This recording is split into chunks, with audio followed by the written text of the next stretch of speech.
बच्चों, आइए आज हम लोग 7वीं क्लास के बच्चे हैं और आपके लिए हम लोग आज गणित की प्रथम जो पाठ है गणित पुस्तक का, तो JCERT बुक में चलता है, उसका पहला पाठ है पूर्णांक। और हम लोग आज पूर्णांक पे चर्चा करेंगे और प्रश्नों का हल करेंगे, प्रश्नों को हल करेंगे जो प्रश्नावली 1.1 में दिए हुए हैं।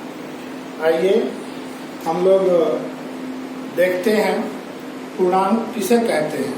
बच्चों, आप सब जानते हैं कि पूर्णांक जो है वह पूर्ण संख्याओं के समूह से बनता है और उसमें जब हम ऋणात्मक पूर्णांक मिला देते हैं, ऋणात्मक संख्याओं को जब हम मिलाते हैं तो वह पूर्णांक कहलाता है।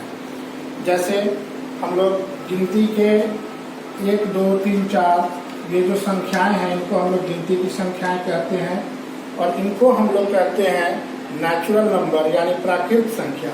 इस समूह में जब शून्य शामिल हो जाता है तब हम लोग इसको कहते हैं पूर्ण संख्या। और इन पूर्ण संख्याओं के समूह में जब ऋणात्मक संख्याएं भी शामिल हो जाती हैं, जैसे मान लिया जाए कि हम लोग शामिल करते हैं इसमें -1, -2, -3, -4, तो जब ये पूरा समूह हमारा जो है वह कहलाता है पूर्णांक, क्योंकि पूर्णांक में पूर्ण संख्याएं और ऋणात्मक संख्याएं दोनों होती हैं, तब इनको हम पूर्णांक कहते हैं। पूर्णांक का संकेत है Z या I। इसको अंग्रेजी में इंटीजर भी कहते हैं। इंटीजर पूर्णांक को इंटीजर कहते हैं, इसका संकेत I है या Z है। आइए हम लोग अब ये देखें कि पूर्णांक जो है उनमें जब संख्याएं होती हैं धनात्मक और ऋणात्मक संख्याएं, तो इनकी हम तुलना कैसे करते हैं, मतलब हम कैसे जानेंगे कि कौन सा पूर्णांक छोटा होगा और कौन सा पूर्णांक बड़ा होगा। एक उदाहरण हम लोग लेते हैं, जैसे मान लिया जाए हमने लिया 2, 8, 15।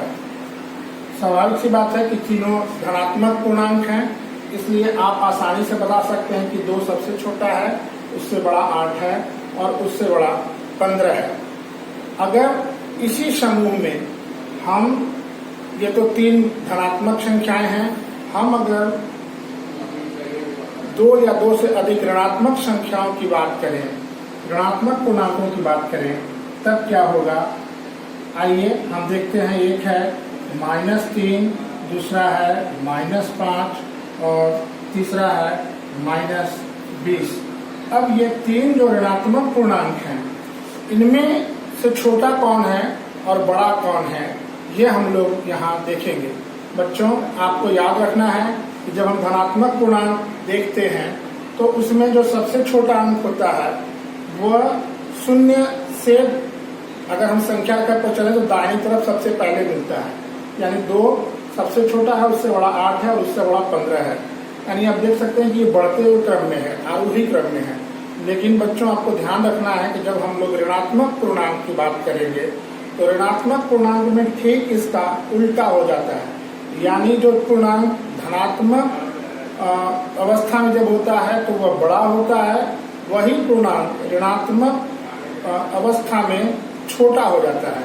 आइए हम लोग देखें, जैसे यहाँ हम लोग देख रहे हैं कि -3, -5 और -20, तो यहाँ देखने से लग रहा है ऐसे सामान्य तौर पे कि -20 सबसे बड़ी संख्या होगी और -3 जो है वो सबसे छोटी संख्या होगी, लेकिन यह अवधारणा गलत है बच्चों। -3 सबसे बड़ी संख्या है इन तीनों में और -20 सबसे छोटी संख्या है। क्यों ये सबसे छोटी है, क्यों सबसे बड़ी है, अभी हम जब संख्या रेखा पर आप खींचेंगे तो संख्या रेखा पर 0, अगर 0 से हम बाईं ओर चलेंगे तो सबसे पहले हम लोगों को मिलेगा -3, फिर मिलेगा -5 और तब मिलेगा -20। इसका मतलब ये है कि धनात्मक पूर्णांक से ठीक विपरीत परिस्थिति होती है ऋणात्मक पूर्णांक की, जब हम उसकी 2 या 2 से अधिक ऋणात्मक पूर्णांकों में तुलना करते हैं कि छोटा कौन है और बड़ा कौन है। आइए, यदि हमको 2 या 3 ऐसे पूर्णांक मिले जिसमें से एक धनात्मक हो और एक या दो ऋणात्मक हो, तब क्या करेंगे हम कैसे जानेंगे। जैसे यहाँ एक समूह दिया है, हम एक दूसरा उदाहरण लेते हैं। मान लीजिए दिया है -6, 3, -18, 24। तो इस स्थिति में आप कैसे बताएंगे कि कौन सा पूर्णांक इसमें छोटा है और कौन सा बड़ा है। पहले बच्चों यहाँ जब इस तरह का आपको मिले प्रश्न तो ध्यान रखना है कि जो धनात्मक पूर्णांक होगा वह ऋणात्मक पूर्णांक से हमेशा बड़ा होता है। यानी कि 3 और 24 -18 और -6 से बड़ा है। तो 3 और 24 में तो हम जानते हैं कि 3 छोटा होगा और 24 बड़ा होगा। अब इन दोनों धनात्मक पूर्णांकों को हम अलग रखते हैं, ऋणात्मक पूर्णांक पे आते हैं। तो -6 और -18 में -18 छोटा है और -6 बड़ा है। इस तरीके से हम इसकी तुलना कर सकते हैं, हम बता सकते हैं कि कौन छोटा और कौन बड़ा है। अगर मान लीजिए ये प्रश्न दिया हो और इसको हमको आरोही क्रम में सजाना हो, यानी सबसे छोटा को हम सबसे पहले रखेंगे और उसके बाद उससे बड़ा और फिर सबसे बड़ा, तो हम सबसे पहले चलेंगे ऋणात्मक पूर्णांक में। ऋणात्मक पूर्णांक में क्योंकि धनात्मक पूर्णांक हमेशा ऋणात्मक पूर्णांक से बड़ा होता है, तो हम आरोही क्रम में लिखेंगे -18 ये छोटा है -6 से, -6 छोटा है 3 से और 3 छोटा है 24 से। बच्चों इस तरीके से हम लोग बता सकते हैं कि एक समूह अगर दिया है धनात्मक और ऋणात्मक पूर्णांकों का, तो उसमें बता सकते हैं कि कौन छोटा है और कौन बड़ा है। आइए हम अब पूर्णांकों के योग पर बात करें। पूर्णांकों का योग क्या होता है। दो पूर्णांक, अगर दो पूर्णांक हम लेते हैं और दोनों धनात्मक पूर्णांक हैं, तो हम उनका योग ज्ञात करेंगे। जैसे मान लीजिए कि -24 दिया है और एक +24 है और दूसरा है +20। अगर हमको इनका योग ज्ञात करना है, इन दोनों पूर्णांकों का, दोनों धनात्मक पूर्णांक है, तो बड़ी आसानी से आप जानते हैं कि इन दोनों पूर्णांकों को हम जोड़ देंगे और चिन्ह जो होगा वो धनात्मक होगा। यानी उत्तर हमको मिलेगा +44। 20 और 24 को जब जोड़ेंगे तो +44। यानी दो धनात्मक पूर्णांक जब हम जोड़ेंगे तो उन दोनों पूर्णांकों को जोड़ करके और चिन्ह हम धनात्मक लिखेंगे। अगर दो ऋणात्मक पूर्णांक को योग करना हो तब क्या करेंगे। दो ऋणात्मक पूर्णांकों को योग करने के लिए एक उदाहरण देखिए। मान लीजिए एक है -13 और इनको आपको जोड़ना है, इसमें मान लीजिए जोड़ना है आपको -15। तो क्या होगा, स्वाभाविक सी बात है कि हमको जोड़ने की क्रिया करनी है, तो हम इन दोनों पूर्णांकों को जोड़ देंगे और चिन्ह होगा ऋणात्मक। यानी 15 और 13 हो जाएगा 28 और चिन्ह होगा माइनस। यानी योग की क्रिया में जब हम दो धनात्मक या दो ऋणात्मक पूर्णांकों को जोड़ते हैं तो हम दोनों पूर्णांकों को जोड़ेंगे और उनके चिन्ह वही होंगे जो उनके चिन्ह पहले से निर्धारित हैं। आइए हम एक उदाहरण देखते हैं। यदि एक धनात्मक और एक ऋणात्मक पूर्णांक को जोड़ना हो तब क्या करेंगे। एक उदाहरण लेते हैं हम लोग कि -10 में हमको जोड़ना है +24। -10 में +24 जोड़ना है। तो बच्चों ध्यान रखना है कि अगर हमको एक धनात्मक और एक ऋणात्मक पूर्णांक मिले और इनमें हमको योग ज्ञात करना है, जोड़ना है इनको, तो हम यहाँ पर इन दोनों चिन्हों को, यानी दोनों पूर्णांक के जो चिन्ह हैं उन चिन्हों को थोड़ी देर के लिए भूल जाएंगे, शिथिल कर देंगे और हम बड़े पूर्णांक में से छोटे पूर्णांक को घटा देंगे और हम चिन्ह रखेंगे बड़े पूर्णांक का। यानी कि 24 में से 10 घटाएंगे तो परिणाम हमको मिलेगा 14 और चिन्ह क्या होगा, बड़े पूर्णांक का। इस तरीके से हम एक धनात्मक और एक ऋणात्मक पूर्णांक का योग ज्ञात कर सकते हैं। आइए हम लोग आगे चलते हैं अब पूर्णांक में। हम लोग जैसा कि आपने देखा धनात्मक पूर्णांक का योग, ऋणात्मक पूर्णांक का योग, एक धनात्मक और एक ऋणात्मक पूर्णांक का योग, और आपने यह भी देखा कि कैसे हम उनको छोटी और बड़ी संख्या के रूप में उनको चिन्हित कर सकते हैं, उनको आरोही क्रम में सजा सकते हैं। यदि आप आरोही क्रम में सजा सकते हैं तो अवरोही क्रम में भी सजा सकते हैं, यानी बड़ा से छोटा के भी सजा सकते हैं।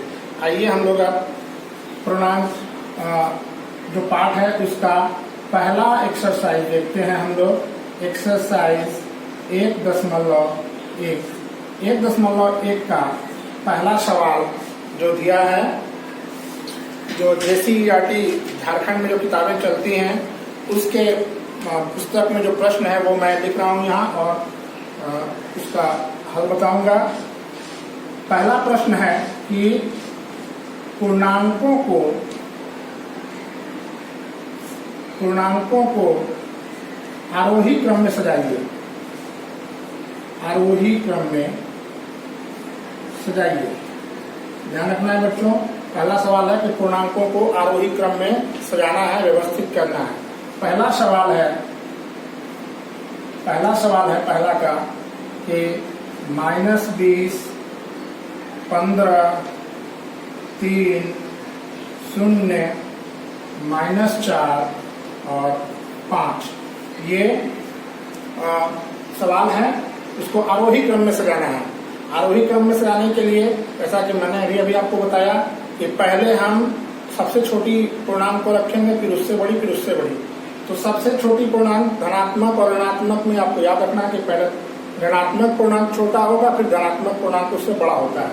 तो यहाँ ऋणात्मक पूर्णांक -20 है और -4 है, इसलिए हम इसको आरोही क्रम में सजाने के लिए लिख रहे हैं। सबसे पहले -20 ये चिन्ह है, यानी -20 छोटा है -4 से, फिर छोटा है 0 से, क्योंकि 0 एक ऐसा पूर्णांक है जो न धनात्मक होता है न ऋणात्मक होता है।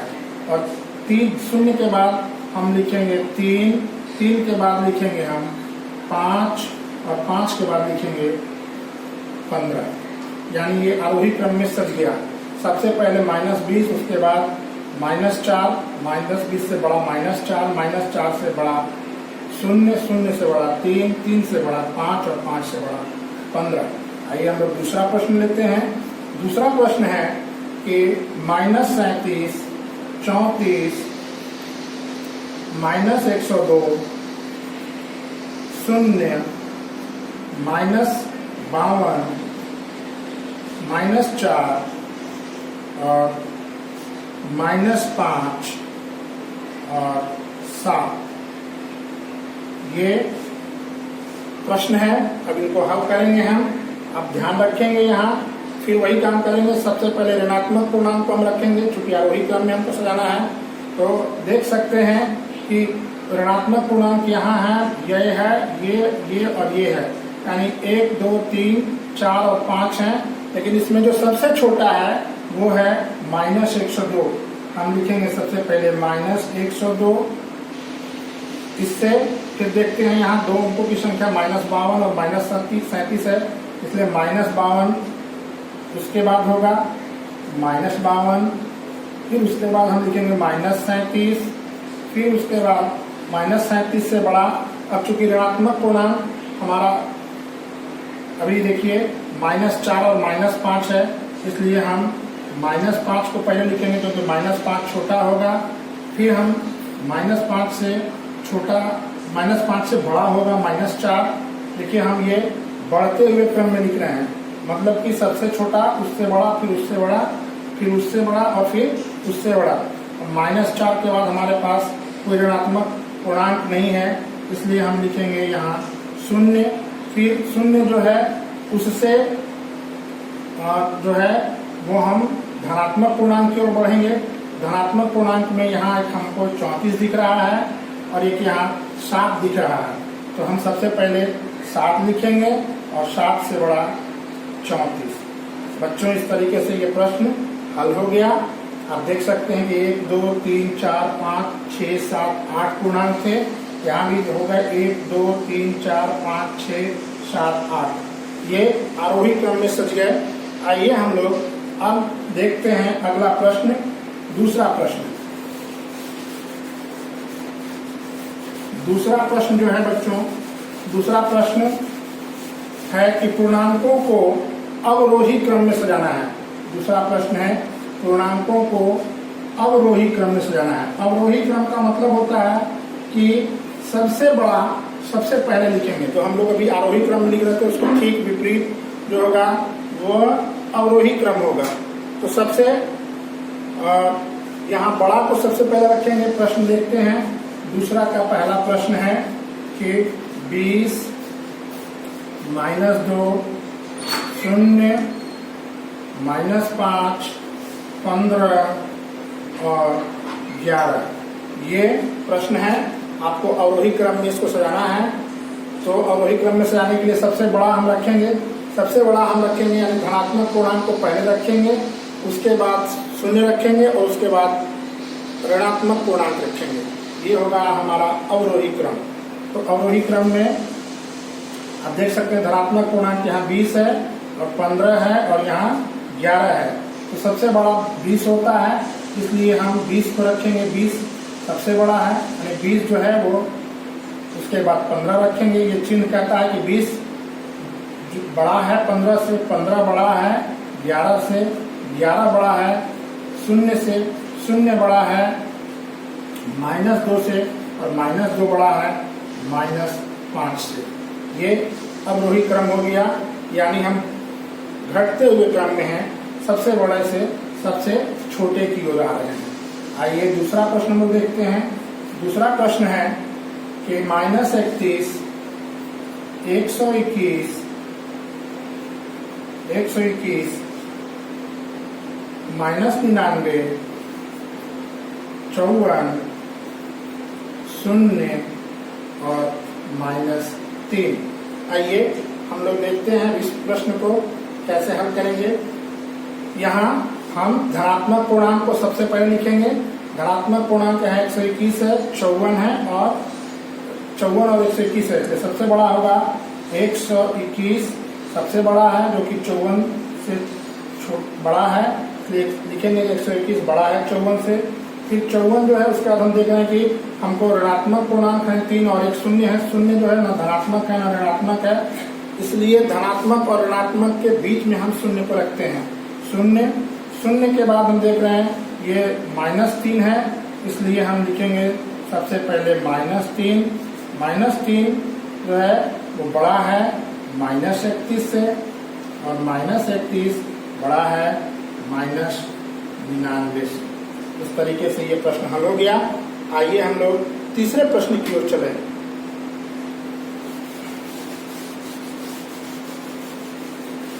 तीसरा प्रश्न बच्चों दिया है आपको, रिक्त स्थान भरना है इसमें। तीसरा प्रश्न में कह रहा है कि उपयुक्त संकेतों यानी कि बड़ा है, छोटा है या बड़ा है, छोटा है या बराबर है, इन चिन्हों का प्रयोग करना है रिक्त स्थान में। इनका प्रयोग करना है, बड़ा है, छोटा है या बराबर है। इन 3 चिन्हों में से कोई एक चिन्ह प्रयोग करना है हम लोगों को। आइए हम लोग देखते हैं पहला प्रश्न। पहला प्रश्न है पोस्ट में है -8 जोड़ -5, यहाँ खाली जगह है और इस तरफ है, दाहिनी तरफ है खाली जगह के -8 और -5। हमको यहाँ खाली स्थान में चिन्ह भरना है, तीनों में से कोई एक। इसके लिए हमको बाईं तरफ को पहले हल करना होगा, दाहिनी तरफ को हल करेंगे और देखेंगे कि तब क्या परिणाम हमको प्राप्त होता है।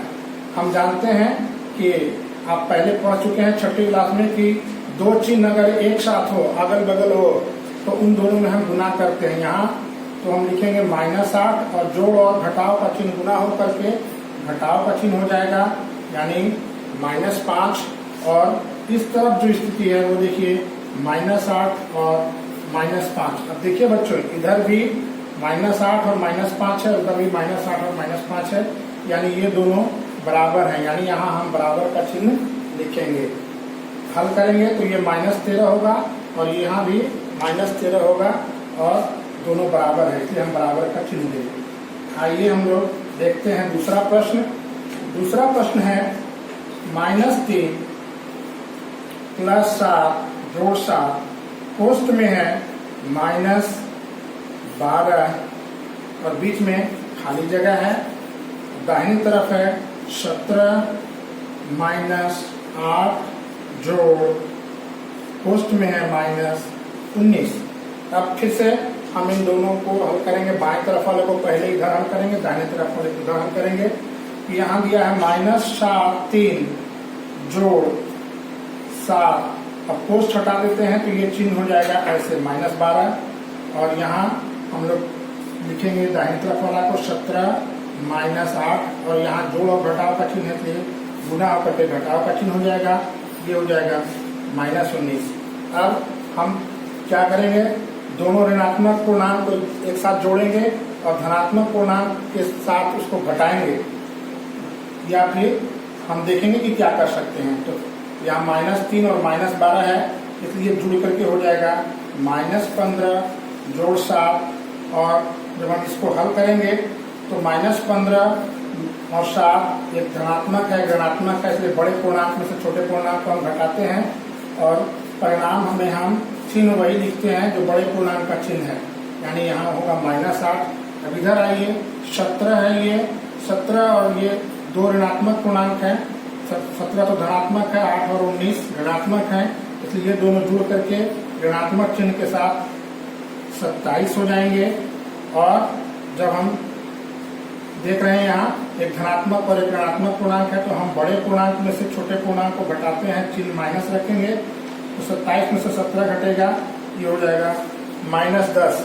अब यहाँ आप बड़ी देख सकते हैं कि ये इधर -8 है और यहाँ -10 है, इन दोनों में बड़ा कौन है, -8 बड़ा है और -10 छोटा है, इसलिए हम यहाँ चिन्ह ऐसे चिन्ह का प्रयोग करेंगे कि -8 बड़ा है -10 से। आइए हम लोग तीसरा प्रश्न देखते हैं। तीसरा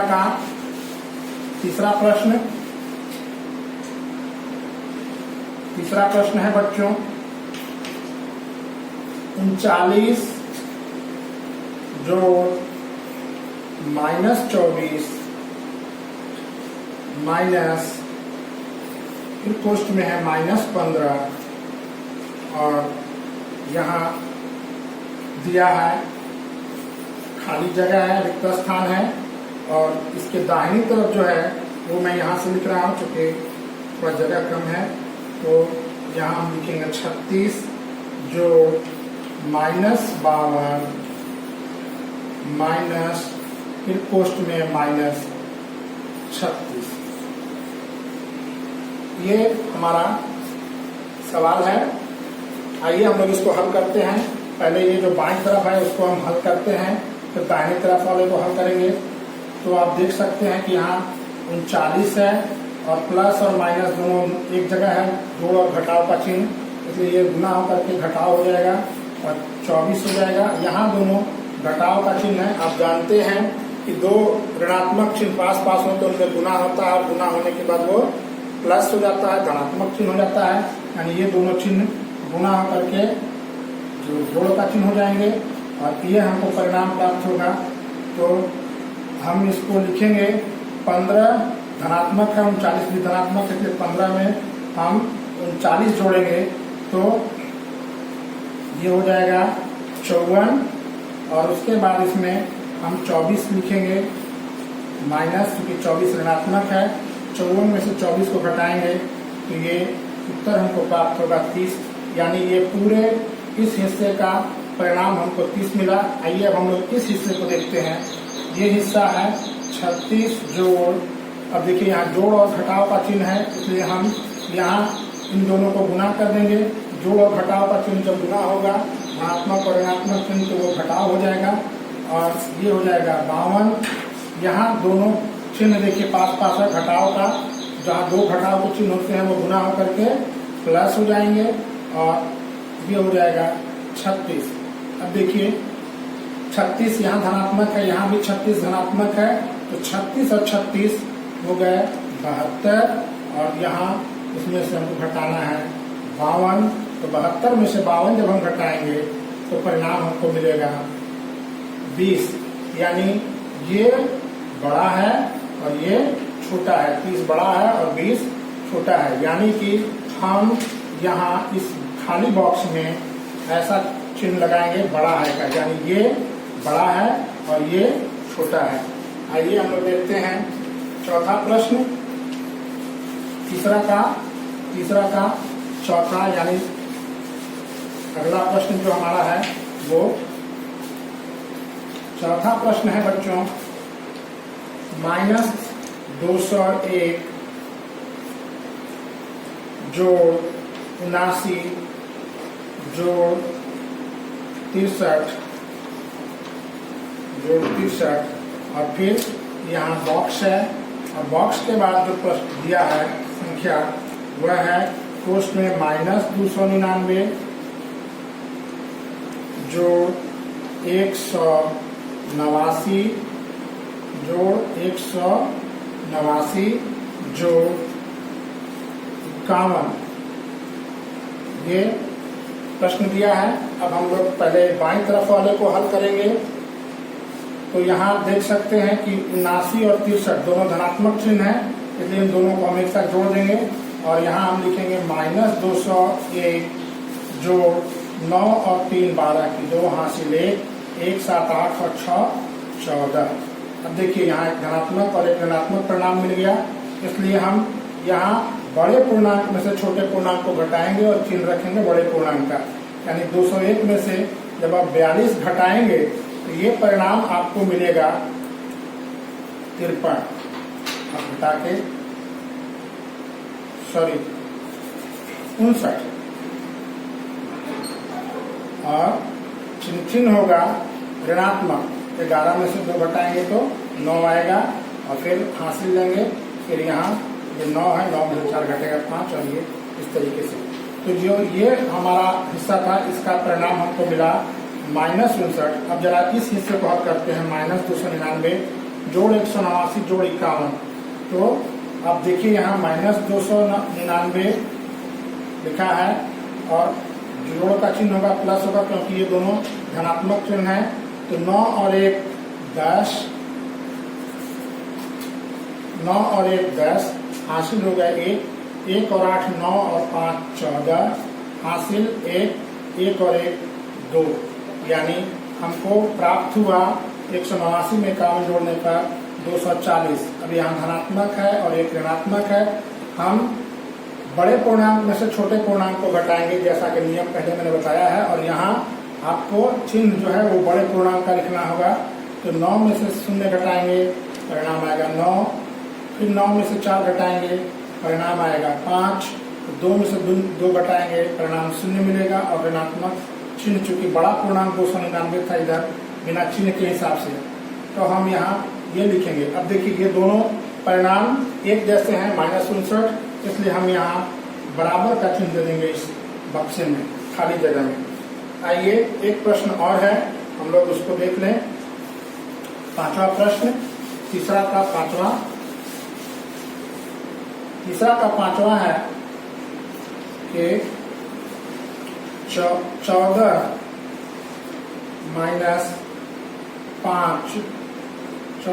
- 5 जोड़ 6, यहाँ बॉक्स है और बॉक्स के बाद लिखा है 15 जोड़ 9 - 2। यानी कि हमको इसको हल करना है, बाईं तरफ वाले को हल करेंगे। देखिए यहाँ धनात्मक पूर्णांक 14 और 6 यहाँ है, तो 14 और 6 हो गए 20, 20 में से हम 5 घटाएंगे हमको मिलेगा 15। अब इधर देखिए 15 और 9 धनात्मक पूर्णांक है, तो 15 और 9 हो गए 24, और 24 में से हम 2 घटाएंगे तो हमको मिलेगा 22।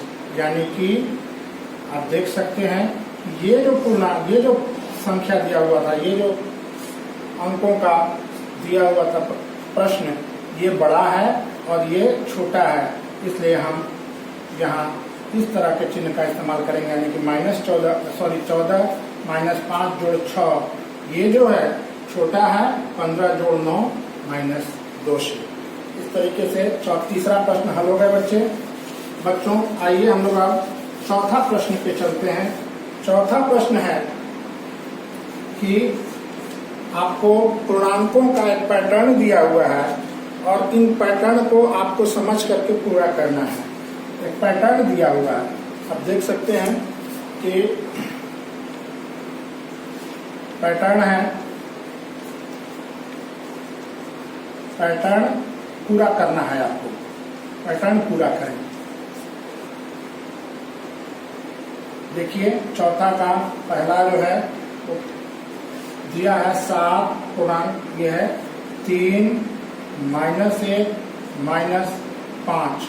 अब आपको इसके आगे पैटर्न पूरा करना है, कम से कम 3, अगला 3 पूर्णांक।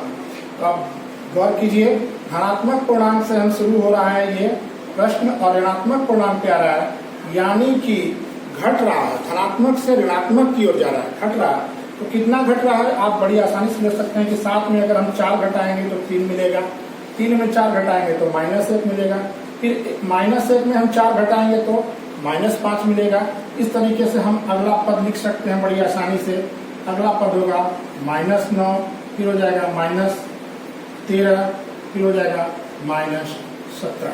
अब देखिए ये 4 का अंतर है सब में, 7 में से 4 घटा 3, ये इस तरीके से आप बड़ी आसानी से आप इस पैटर्न को पूरा कर रहे हैं। आइए हम लोग दूसरा देखते हैं प्रश्न।